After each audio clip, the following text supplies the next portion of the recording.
Halo semuanya, kita dari kelompok 2 akan memaparkan materi tentang asesmen informal, karir fantasi, dan intervensi karir, what can I by comparing incomes, dan the values of work, dan juga tentang perkembangan karir remaja SMP.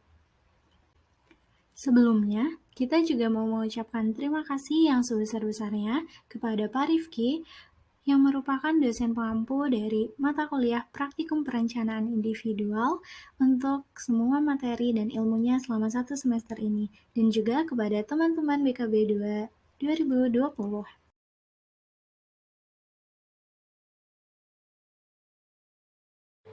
Pada pembahasan kali ini, kami akan membahas 3 topik. Topik yang pertama adalah asesmen informal atau karir fantasi. Topik yang kedua adalah intervensi karir atau what can I buy comparing incomes and the values of work. Dan topik yang ketiga adalah perkembangan karir remaja SMP. Definisi asesmen informal. Asesmen informal adalah asesmen yang dibuat dan dikembangkan oleh guru berdasarkan aspek-aspek perkembangan atau kurikulum yang berkaitan dengan kemampuan belajar anak. Asesmen informal ini hanya berlaku kasuistis, maksudnya berlaku pada komunitas anak di mana guru itu membuat dan menerapkan asesmen. Belum tentu sesuai atau cocok diterapkan pada komunitas anak di tempat lain. Asesmen informal merupakan prosedur yang dapat dilakukan oleh setiap profesional pendidikan yang dibuat oleh guru sesuai dengan konteks pembelajaran di kelas, lalu dilaksanakan oleh guru setelah selesai pembelajaran. Asesmen informal merupakan cara yang terbaik untuk memperoleh informasi tentang penguasaan anak, berbagai observasi tentang perilaku anak sehari-hari dalam menyelesaikan tugasnya, atau hasil tes bidang tertentu yang dibuat oleh guru berdasarkan kurikulum, serta dapat menyajikan informasi yang sangat berharga sebagai landasan pelayanan pengajaran. Guru menggunakan tes yang terdapat dalam buku ajar sesuai kurikulum. Teknik pengukuran informal oleh guru antara lain, yang pertama ada observasi. Observasi digunakan untuk mempelajari anak dalam lingkungan belajar sepanjang periode waktu tertentu dengan tujuan untuk menjelaskan pola-pola perilaku. Observasi juga dapat dikatakan sebagai suatu strategi pengukuran dengan cara melakukan pengamatan langsung terhadap perilaku siswa. Misalnya keterampilan sosial, keterampilan akademik, dan kebiasaan belajar. Yang kedua ada analisis sampel pekerjaan. Analisis sampel pekerjaan digunakan untuk mempelajari respon-respon yang benar maupun salah yang dibuat oleh anak dalam pekerjaan di kelas. Sampel pekerjaan dapat diambil dalam beberapa area mata pelajaran dan terhadap beberapa anak di dalam kelas. Yang ketiga ada analisis tugas. Analisis tugas digunakan untuk mengidentifikasi komponen utama dari suatu tugas dan menyusun keterampilan-keterampilan yang diperlukan dalam suatu urutan yang sesuai. Teknik ini diterapkan pada berbagai tugas yang mungkin diberikan pada satu anak tertentu dan secara umum dapat diaplikasikan pada beberapa anak lainnya. Yang keempat ada inventory informal. Inventory informal digunakan untuk mengetahui bagaimana prestasi anak dalam bidang akademik, kurikulum, atau materi yang ditetapkan guru. Meskipun demikian, dapat pula digunakan untuk mengukur aspek-aspek non-akademik, seperti kebiasaan dan perilaku sosial. Yang kelima ada checklist dan skala rating. Checklist dan skala rating digunakan untuk mengumpulkan informasi dalam suatu cara yang semi terstruktur. Teknik ini seringkali digunakan untuk menemukan data yang tidak dapat ditemukan dengan teknik lain. Yang keenam ada interview dan kuesioner. Interview dan kuesioner digunakan untuk mengumpulkan informasi yang bisa jadi tidak mudah diakses. Hasilnya berupa data deskriptif yang kualitasnya sangat tergantung pada pengetahuan orang yang diinterview atau melengkapi kuesioner.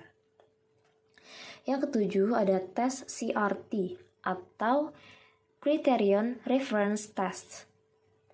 Tes CRT ini membandingkan performance seorang siswa dengan tingkat penguasaan atau prestasi tertentu.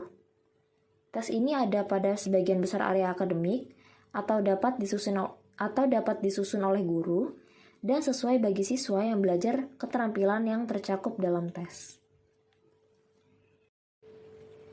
Tujuan asesmen informal. Tujuan dari asesmen ini adalah untuk menentukan kompetensi atau ketidakmampuan akademik siswa dan untuk mengevaluasi kekuatan atau kelemahan siswa dalam modalitas sensorik yang berbeda. Asesmen informal dapat membantu upaya semacam ini karena tidak seperti asesmen formal standar, yang mana mereka dapat disesuaikan untuk memanfaatkan dimensi spesifik yang dinilai dan dapat disusun secara khusus untuk populasi masalah atau tingkat kelas tertentu. Hasilnya adalah bahwa informasi yang dihasilkan dari instrumen informal ini dapat membuktikan makna pendidikan bagi psikolog sekolah dan guru yang harus membuat keputusan instruksional harian untuk siswa. Skema asesmen informal juga dapat menguntungkan siswa dan lingkungan sekolah, karena dengan desain tes dapat dibuat kongruen dengan fitur istimewa dari lingkungan di mana tes digunakan dan populasi siswa untuk siapa tes tersebut dimaksudkan. Seperti disebutkan sebelumnya, karena perangkat pengukuran ini dapat dibuat untuk menggambarkan dengan jelas atribut spesifik yang dinilai, oleh karena itu dimungkinkan untuk membangunnya sesuai dengan penekanan kurikuler lingkungan sekolah tertentu, dan untuk memilih teknik informal yang sesuai dengan kekhasan pendidikan siswa. Definisi asesmen informal, career fantasy, adalah media yang dapat memberikan fasilitas informasi dengan mengajak siswa berfantasi tentang karir dari berbagai pekerjaan. Fantasi yang dibangun adalah fantasi terbimbing, yang artinya adalah suatu bentuk atau jenis fantasi yang dibimbing oleh pihak lain, dalam hal ini guru bimbingan dan konseling, dengan bentuk film, modul, buku, dan gambar sebagai sumber fantasi.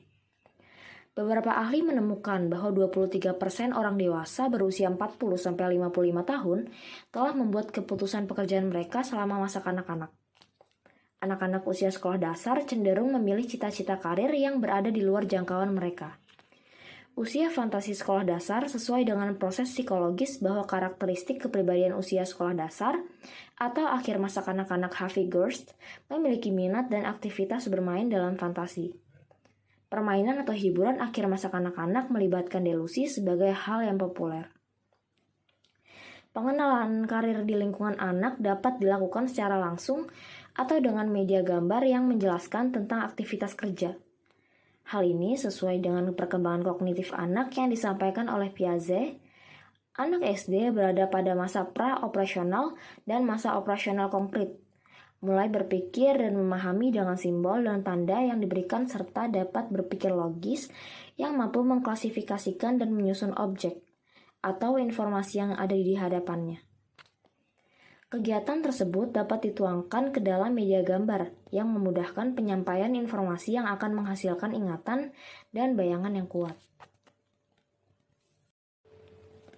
Manfaat asesmen informal, career fantasi. Fantasi menjadi penting untuk membangun sumber daya anak dalam perencanaan karir mereka. Modul yang berisi gambar akan membantu anak memiliki akses mudah ke informasi karir. Menurut Purwanto, manfaat modul adalah sebagai bahan pembelajaran yang digunakan dalam kegiatan pembelajaran peserta didik lebih terarah dan sistematis. Modul bergambar memungkinkan anak-anak memperoleh informasi karir yang menyenangkan dengan kemasan modul warna-warni yang secara efektif merangsang karir fantasi anak. Keunggulan asesmen informal career fantasi. Media gambar memiliki keunggulan dalam menjelaskan dengan jelas dan dapat dengan mudah ditangkap dan diingat oleh anak. Kemudahan penggambaran gambar menjadi efisien karena tidak perlu menggunakan alat lain sebagai penggunaannya. Gambar merupakan media yang menarik untuk menjelaskan ide dan memfasilitasi peristiwa sulit dan sarana komunikasi yang efektif. Kelebihan media gambar yaitu konkret, menyenangkan pembaca, gambar dapat mengatasi masalah keterbatasan ruang dan waktu, media gambar dapat mengatasi keterbatasan pengamatan, dapat memperjelas suatu masalah, dan harga murah tanpa perlu dari peralatan khusus. Berdasarkan kelebihan gambaran telah disebutkan di atas, maka buku bacaan yang berisi cerita dan gambar di dalamnya sesuai dengan anak usia sekolah dasar akan menarik informasi minat karir anak. Hal ini akan memberikan kesempatan kepada anak untuk mengeksplorasi pekerjaan di lingkungannya. Oke, terima kasih untuk Alvina yang telah menjelaskan tentang asesmen informal karir fantasi. Selanjutnya saya akan menjelaskan terkait intervensi karir. Nah, jadi Intervensi karir, menurut Whiston, bertujuan untuk membantu siswa dalam merencanakan dan mempersiapkan diri untuk bekerja dan memiliki dampak yang paling besar pada pengembangan karir terhadap keterampilan pengambilan keputusan dibandingkan dengan keterampilan lain seperti pengetahuan yang berhubungan dengan karir atau konsep diri yang terkait dengan pengembangan karir. Nah, pendidikan karir di sekolah juga merupakan bagian yang integral yang harus diberikan kepada siswa. Proses dari pemberian intervensi karir dan penguatan diri siswa terhadap capaian karir ini harus diberikan dengan berbagai cara oleh guru yang membidanginya, yaitu oleh guru bimbingan dan konseling. Nah, fenomena siswa di ITR juga mengisyaratkan agar konselor sekolah atau guru BK diperlukan persiapan yang matang dengan bantuan yang tepat dan terencana untuk kebutuhan masa depan siswa, yaitu dengan cara memberikan pendidikan karir melalui layanan bimbingan dan konseling dengan layanan informasi secara intensif dan juga berkelanjutan. Dalam sebuah penelitian dengan menggunakan pendekatan motivational interviewing dalam konseling karir terhadap pekerja sosial yang mengungkapkan bahwa individu mesti didorong untuk mengeksplorasi dilema karir dan memungkinkan individu tersebut untuk memelihara dan meningkatkan potensi dirinya yang secara terus-menerus dengan cara beradaptasi. Nah, dalam kaitan ini, intervensi karir akan memegang janji untuk membantu individu mengembangkan sikap positif untuk merubah perilaku pemahaman karir itu sendiri. Dalam hubungannya dengan penelitian ini, siswa harus diberikan perlakuan secara khusus dengan tujuan agar siswa dapat memahami karir secara spesifik dan mendalam. Nah, sebagaimana dalam penelitian yang dilakukan oleh Hirsch dan Leach pada tahun 2008 terhadap 330 siswa kelas 8 di Swiss dengan menggunakan teknik CIP atau Cognitive Information Process, terdapat keterbatasan yang berdampak pada perkembangan kesiapan karir dikarenakan intervensi yang diberikan bukanlah contoh atau model perilaku yang ditunjukkan secara langsung. Nah, mengingat pentingnya intervensi bagi siswa secara langsung, maka penelitian ini dapat memberi sumbangan untuk peneliti selanjutnya dengan memberikan layanan informasi kepada siswa menggunakan teknik live model. Bimbingan dan konseling karir di sekolah merupakan sebuah strategi penting untuk membantu siswa menghadapi transisi ke dunia kerja. Nah, intervensi pengembangan karir yang efektif tentunya harus dimulai sejak dini dan secara kontinu terus dikembangkan sampai masa dewasa.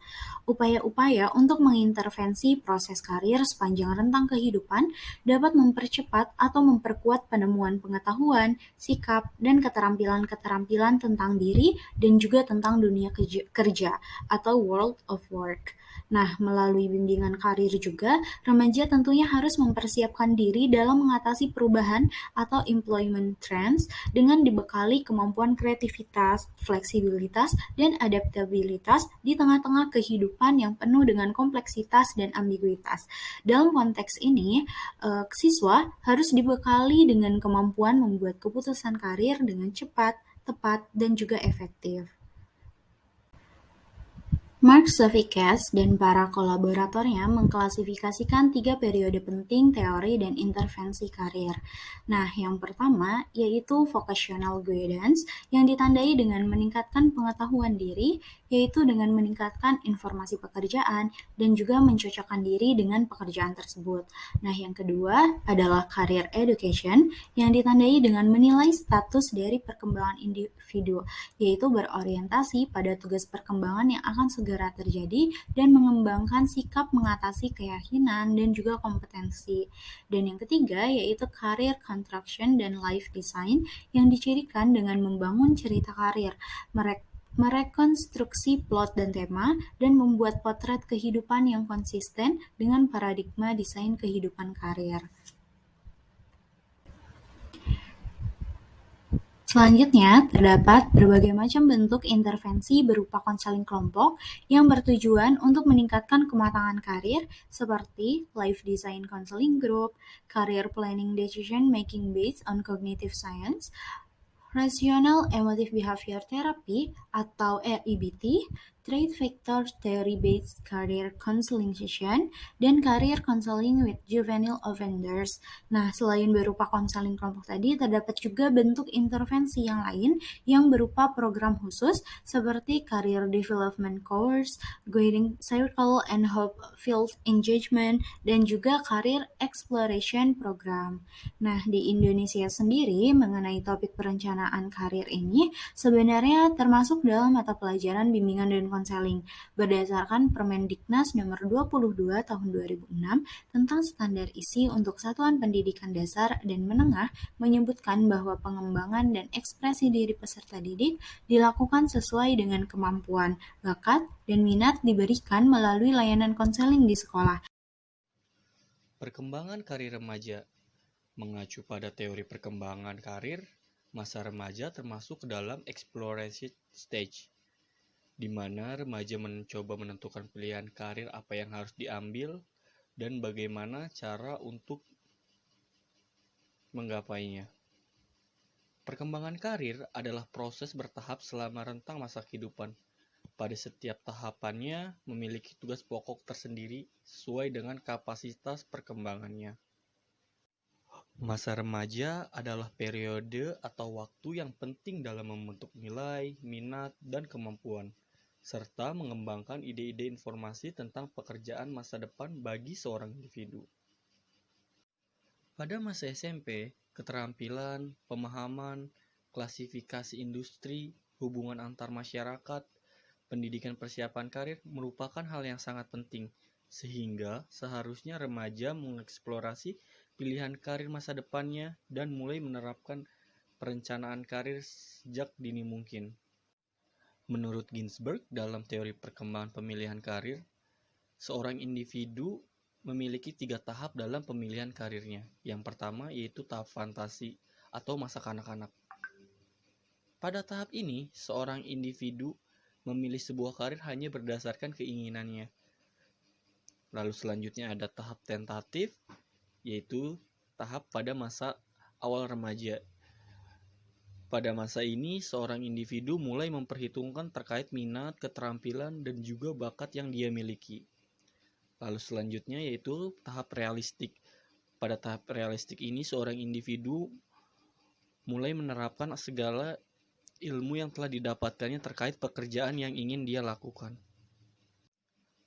Menurut Piaget, perkembangan intelektual peserta didik pada masa remaja awal berada pada tahap operasional formal, yaitu peserta didik mampu mengembangkan pikirannya secara lebih realistik dan mampu menggunakan abstraksi terhadap pemecahan berbagai persoalan yang mereka alami. Secara spesifik, Piaget menjabarkan 4 karakteristik yang menonjol pada tahap ini, yaitu dapat mempercayai logika dan rasio. Yang kedua, mulai mampu berpikir logis dengan objek-objek yang abstrak. Ketiga, mulai mampu memecahkan persoalan-persoalan yang bersifat hipotesis. Dan yang keempat, bahkan mampu memperkirakan masa depan. Mengenai perencanaan karir peserta didik usia remaja, Bedrick et al. Pernah melakukan penelitian terhadap 4 aspek yang dianggap penting dalam perencanaan karir peserta didik SMP di Kanada, yang meliputi rencana setelah menyelesaikan sekolah, kepastian dalam memilih pekerjaan, bekerja pada suatu komunitas yang sama, dan yang keempat, lokasi tempat bekerja. Oke, mungkin sekian dari kelompok kami. Semoga bermanfaat dan see you. Terima kasih.